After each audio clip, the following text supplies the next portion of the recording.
ଜୟ ଜଗନ୍ନାଥ ନମସ୍କାର।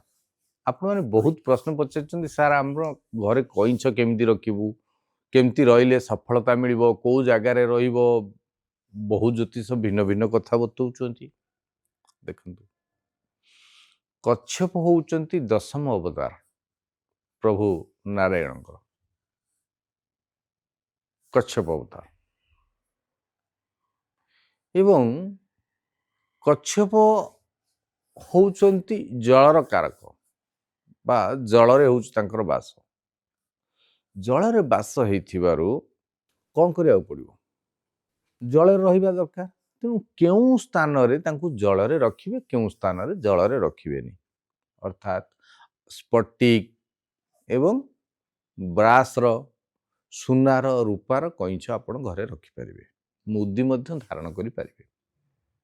କିନ୍ତୁ କେଉଁ ଜାଗାରେ ଘରେ ରଖିଲେ ବାସ୍ତୁଦୋଷ ନଷ୍ଟ ହେବ ଏବଂ ସଫଳତା ମିଳିବ ସେ ବିଷୟରେ କହୁଛି।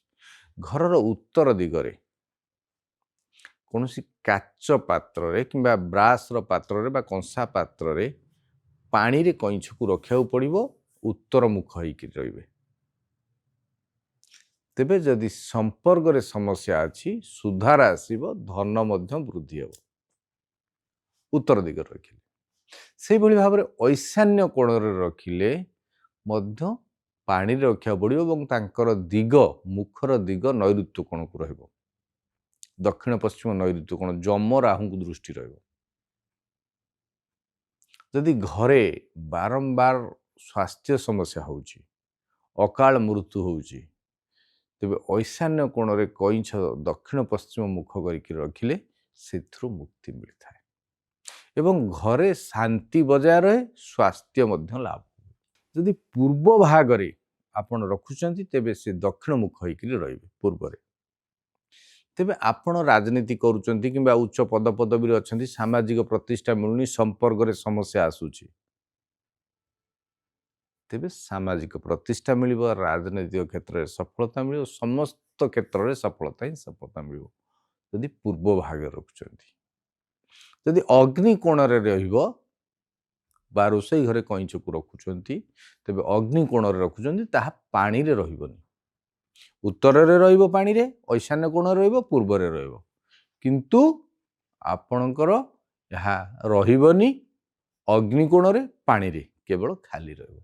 ଅଗ୍ନି କୋଣରେ ରହିଲେ ଅମାପ ଧନର ଅଧିକାରୀ ହେଇଥାନ୍ତି, ଅମାପ ସମ୍ପତ୍ତିର ଅଧିକାର ହେଇଥାନ୍ତି, ପିଲାମାନଙ୍କର ଉଚ୍ଚ ସ୍ଥାନରେ ଚାକିରି ଲାଗିଥାଏ ଏବଂ ଯେଉଁ କାମ କରଣୀୟ କାମ କରୁଛନ୍ତି ସେଥିରେ ସଫଳତା ହିଁ ସଫଳତା ମିଳିଥାଏ। ଏଇଭଳି ଭାବରେ ଏହି ସ୍ଥାନରେ କଇଁଛ ରଖିପାରିବେ। କେବେ ହେଲେ ଦକ୍ଷିଣରେ, ଦକ୍ଷିଣ ପଶ୍ଚିମ ନୈଋତ୍ୟ କୋଣରେ, ପଶ୍ଚିମରେ କିମ୍ବା ଉତ୍ତର ପଶ୍ଚିମ ବାୟୁ କୋଣରେ କଇଁଛ ରଖିବେ ନାହିଁ, ଯାହା ଆପଣଙ୍କୁ ଅସଫଳତା ଦେବ। ସତର୍କ ରୁହନ୍ତୁ, ଖୁସିରେ ରୁହନ୍ତୁ, ସଫଳତା ପାଆନ୍ତୁ, କରନ୍ତୁ ଏଇ ମହା ଉପାୟ। ରଖନ୍ତୁ କଇଁଛ, ମନା ନାହିଁ। ଦକ୍ଷିଣ ହସ୍ତରେ ମଧ୍ୟ କଇଁଛ ଧାରଣ କରନ୍ତୁ, ମନା ନାହିଁ, କିନ୍ତୁ ବିଧିବିଧାନରେ କରନ୍ତୁ। କଇଁଛ ସଦାସର୍ବଦା ଗୁରୁବାର ହିଁ ଧାରଣ କରିପାରିବେ, ଅନ୍ୟ ଦିନ ଧାରଣ କରନ୍ତୁ ଏବଂ ଘରେ ଯେତେବେଳେ କଇଁଛ ରଖିବେ ଗୁରୁବାର କିମ୍ବା ଶୁକ୍ରବାର ରଖିବେ। ଦେଖନ୍ତୁ, ସଫଳତା ଆପଣଙ୍କ ଚରଣ ଛୁଇଁବ। ଜୟ ଜଗନ୍ନାଥ।